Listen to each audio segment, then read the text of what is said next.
ইবাদত কবুল হওয়ার জন্য কয় শর্ত? সবাই বলেন। এক, সহিহ নিয়ত। বলেন এক এক বলেন না, পাশ দিয়ে বলেন সহিহ নিয়ত। দুই, সঠিক নিয়ম। জোরে বলেন সঠিক নিয়ম। সঠিক নিয়ম। তিন, হালাল খাবার। জোরে বলেন হালাল খাবার। এক, আমি খালি এক কম ওই নাম্বারটা বলবেন। এক, দুই, সঠিক নিয়ম। দুই, তিন, এক। আরে কয় না জোরে জোরে বক্তব্যের পোলামের মতো চিল্লাই চিল্লাই কর। এক, দুই, তিন, হালাল খাবার। সহিহ নিয়ত গন্ডগোল, ইবাদত বাতিল। সঠিক নিয়মে গন্ডগোল, ইবাদত বাতিল। খাবার হারাম, ইবাদত বাতিল। জিন্দেগি পুরো দিয়ে দিবেন ইবাদতের পিছনে। মক্কায় কাবার সামনে পূর্ণ সিজদায় পড়ে থাকবেন 12 ঘন্টা, 24 ঘন্টা, 18 ঘন্টা সারা জীবন। ইবাদত বাতিল। এই তিনটার কোনো একটা বাতিল নেই। সিজদার নাম ইবাদত না। ভাই সিজদার নাম ইবাদত না। যদি সিজদার নাম ইবাদত হতো, যে লোকে শুয়ে শুয়ে নামাজ পড়ে হয় কেমনে সিজদা দিল? কোন ওই লোকটা কেমনে সিজদা দিল? সিজদার নাম ইবাদত না। কর্ম পূর্ণ করা আমার জন্য শর্ত না। কর্ম পূর্ণ করা বান্দার জন্য শর্ত না। যদি কর্ম পূর্ণ করা বান্দার জন্য শর্ত হতো, তো ইব্রাহিম আলাইহিস সালামের ছুরিতে ইসমাইলের গলা কাটা যেত। কাটা যাওয়া শর্ত না, কর্ম পূর্ণ করার চেষ্টা করা শর্ত। আমি আমার আল্লাহর হুকুমকে প্রাধান্য দিলাম কিনা, আল্লাহর হুকুমকে মান্য করলাম কিনা, এটাই আল্লাহ তাআলা দেখেন। কিন্তু আল্লাহ কর্ম দেখেন না, কর্মের উদ্দেশ্য দেখেন। তাহলে এক নাম্বার হলো সহিহ নিয়ত। বলেন এক নাম্বার সহিহ নিয়ত। আপনারা জানেন জাহান্নামে 3 গ্রুপ শক্তিশালী ইবাদত গুজার সবার আগে জাহান্নামে যাবে। 3 গ্রুপ শক্তিশালী ইবাদত গুজার সবার আগে কই যাব? জাহান্নামে। এক নাম্বার ওই আলেম। ওই আলেম, যে আলেম দুনিয়া কামাইয়ের জন্য, মানুষকে নিজের প্রতি আকৃষ্ট করার জন্য, প্রতিপক্ষকে ঘায়েল করার জন্য ইলম হাসিল করে। উদ্দেশ্য কি? বলেন বলেন। নিয়ত কি সহি? নিয়ত সহি না। সুতরাং এই আলেম জাহান্নামে যাবে, জান্নাতে যেতে পারবে না। 2 নাম্বার ওই দানবীর যে 1 লক্ষ টাকা দান করে মারহাবার স্লোগান পেতে চায়, যে 1 লক্ষ টাকা দান করে নিজেকে দানবীর সাব্যস্ত করতে চায়। নিয়ত সহি না, ওই দাতা জাহান্নামী। 3 নাম্বার ওই মুজাহিদ যে আল্লাহর রাস্তায় যুদ্ধ করতে গিয়ে জীবন দিয়েছে, অথচ সেই লোকটা বীর বিক্রম, বীর শ্রেষ্ঠ উপাধি পাওয়ার জন্য যুদ্ধ করেছিল। সে মারা গেছে, শহীদ হয়েছে, অথচ সে জাহান্নামী, কারণ তার নিয়ত সহি না। এবার বলেন নিয়ত সহি না হলে আপনি কি আল্লাহর রাস্তায় জীবন দানকারী শহীদের মতো ইবাদত গুজার? তো হে বেটার এই নিয়ত সহি, নিয়ত ঠিক নেই দেখে জাহান্নামী। আপনি আর আমার কি উপায়? বুঝেন নাই?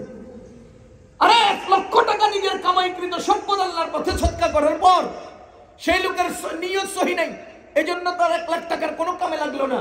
আর আমি 2 টাকা দিলাম, এখানেও আমার সহি নাই নিয়ত। আমার এই 2 টাকার কোন কাজে লাগবো? 1 লাখ টাকার বান্ডিল তো নিয়ে উড়ে যেতে একটু বাতাস জোরে লাগে, আমার 2 টাকা নোট উড়ে যেতে কতদূর বাতাস লাগবে? এজন্য নিয়ত যদি সহি না হয়, দান সদকা কবুল নয়। নিয়ত যদি সহি না হয়, জিহাদের ময়দানে শাহাদাত কবুল নয়। নিয়ত যদি সহি না হয়, 50 বছরের মাদ্রাসায় পড়ার তালিম এবং ইলম অর্জনের পথ পন্থা সব বাতিল। সুতরাং 1 নাম্বার ইবাদত কবুলের শর্ত হলো সহি নিয়ত।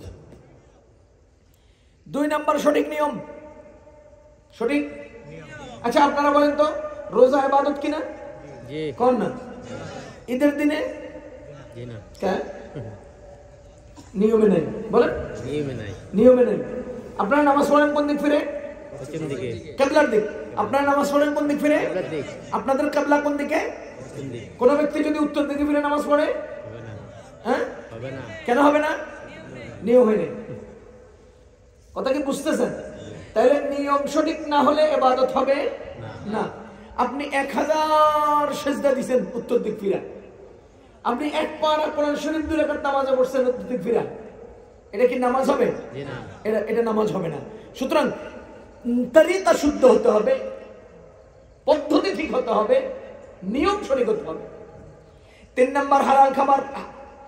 খাবার যদি হালাল হয় ইবাদত কবুল, খাবার যদি হালাল না হয় ইবাদত কবুল নয়। বলেন খাবার হালাল না হলে, জোরে কোন খাবার হালাল না হলে ইবাদত কবুল নয়, ইবাদত কবুল নয়, ইবাদত কবুল নয়। হাজী সাহেব সুদের টাকা দিয়ে হজ করছে নাই? হাজী সাহেব সুদের টাকা দিয়া হজ করছে, এই হজ হবে না। এই জন্য 3 নম্বর শর্ত কি? হালাল খাবার। বলেন 3 নম্বর শর্ত কি? হালাল খাবার। খাবার যদি কারো হারাম হয় তবে সেই ব্যক্তির ইবাদত বাতিল। এবার আমি প্রথমে আপনাদেরকে যে প্রশ্ন করেছিলাম, প্রশ্নের উত্তর দেব। আমরা খাওয়ার জন্য বাঁচি না, বাঁচার জন্য খাই। বাঁচি কেন? বলেন। তাহলে বাঁচলাম যেই জন্য, যার মাধ্যমে বাঁচলাম সেটা নষ্ট হইলে বেঁচে থাকাও নষ্ট হয়। বুঝেন নাই? 1 ঘন্টা, এক দিনের মধ্যে 24 ঘন্টা, খাইলাম 1 ঘন্টা, বেঁচে রইলাম 23 ঘন্টা। বলেন খাইলাম 1 ঘন্টা, বেঁচে রইলাম। এই 23 ঘন্টা বেঁচে থাকা বাতিল। 1 ঘন্টা খাওয়া নষ্ট হওয়ার কারণে, 1 ঘন্টা খাওয়া নষ্ট হওয়ার কারণে 23 ঘন্টার জীবন বাতিল। জীবনের প্রত্যেক 24 ঘন্টার 1 ঘন্টা খাওয়া নষ্ট হলে 24 ঘন্টা বাতিল। 1 ঘন্টা খাওয়া নষ্ট, 24 ঘন্টা বাতিল। 1 ঘন্টা খাওয়া নষ্ট, 24 ঘন্টা বাতিল। এবার আমি আপনাকে জিজ্ঞেস করতে চাই, আমাদেরকে আল্লাহ বানালেন ইবাদতের জন্য, আর আমরা হারাম খাইয়া আমাদের ইবাদত বাতিল করলাম। ইবাদত যদি বাতিল হয় আমাদের বেঁচে থাকাও বাতিল, বেঁচে থাকা যদি বাতিল হয় আমাদের জীবনটাও বাতিল।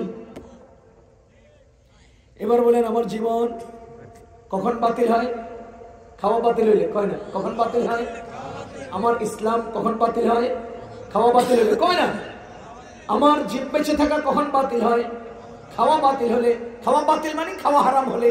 আমার খাওয়া যদি হারাম হয় আমার ইসলাম বাতিল। আমার খাওয়া যদি হারাম হয় আমার ইবাদত বাতিল। আমার খাওয়া যদি হারাম হয় আমার জিন্দেগি বাতিল। আহা আহা, কি করতে কি হারাইলাম, কি করলাম কি হারাইলাম, কি লইলাম কি বাতিল হইল। নিজে খাওয়ার জন্য কদ্দুর দরকার, কদ্দুর দরকার। আরে আমার তো একটা বেলা খাবারের দরকার হয়েছে, আমি খাইছি। এরকম মানুষ কি এখানে নাই যে উনি এক বেলা একেবারে টলটুম্পুর হয়ে খান নাই, রুটি একটা আর কলা একটা খাইয়া দুপুর বেলা পার করছেন? নাই?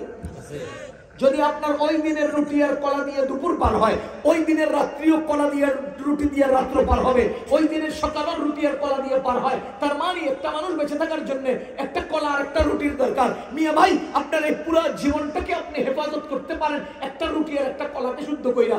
একটা রুটি একটা কলা নষ্ট কইরা আপনি কেন আপনার পুরো জীবনটা নষ্ট করতে যাবেন? কি রে ভাই, পাইলাম কি হারাইলাম কি? পাইলামটা কি হারাইলামটা কি? কেন আমি হারামের দিকে যেতে হবে? খাওয়া হারাম, জীবন বাতিল। খাওয়া হারাম, ইসলাম বাতিল। খাওয়া হারাম তো ইবাদত বাতিল।